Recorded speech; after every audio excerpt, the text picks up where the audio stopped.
तमिळनाडूच्या राजकारणात विजय पर्वाला सुरुवात. थलपती विजय यांनी घेतली मुख्यमंत्रीपदाची शपथ. चेन्नईतील स्टेडियमवर चाहत्यांचा एकच जल्लोष. थलपती विजयच्या शपथविधीत अभिनेत्री तृष्णा कृष्णनची चर्चा. सोहळ्यातील तृषाच्या उपस्थितीनं वेधलं सर्वांचं लक्ष. सोशल मीडियावर व्हिडिओ प्रचंड व्हायरल. पश्चिम बंगालमध्ये भाजपची सत्ता आल्यानंतर ममता बॅनर्जींची भाजप विरोधात लढ्याची घोषणा. भाजप विरोधी लढ्यासाठी एकत्र या. ममता यांच्याकडून लढ्यासाठी विरोधी पक्षांना एकत्र येण्याचं आवाहन.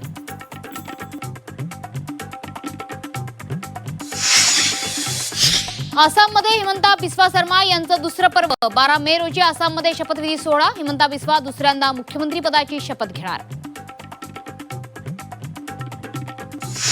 बंदूकघात प्रकरणी रुपाली चाकणकरांची नाशिकमध्ये एसआयटी चौकशी सुरू. तपासाला पूर्ण सहकार्य करणार चाकणकरांची माहिती.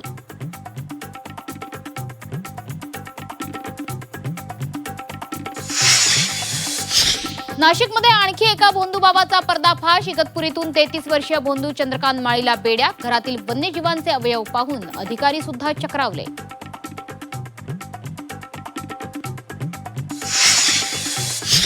नसरापूर घटनेविरोधात पुण्यात आज मूक मोर्चा. बालगंधर्व रंगमंदिर ते सावरकर भवन निघणार मोर्चा. आरोपीला फाशी देण्याच्या मागणीसाठी कुटुंबीय आक्रमक.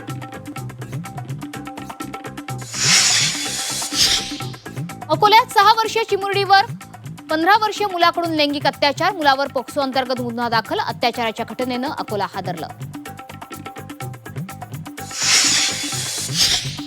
पायधुनी प्रकरणी डोकाडिया कुटुंबियांच्या नातेवाईकांची सुद्धा चौकशी होणार. उंदीर मारण्याचं औषध विकणाऱ्यांसह 18 जणांची पोलिसांकडून चौकशी.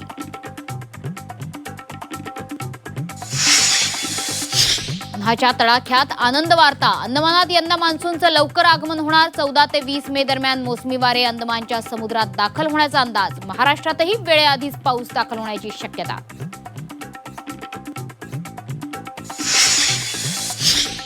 कांद्याचे दर घसरल्यानं शेतकरी आर्थिक संकटात. संभाजीनगरात 100 ते 150 रुपये प्रति क्विंटल कांद्याची विक्री. शेतकऱ्यांचा हाती खर्च सुद्धा येईना. ठाण्यात पुन्हा बिबट्याची दहशत. वागळे इस्टेट परिसरात बिबट्याचा वावर. नागरिकांमध्ये भीतीचं वातावरण.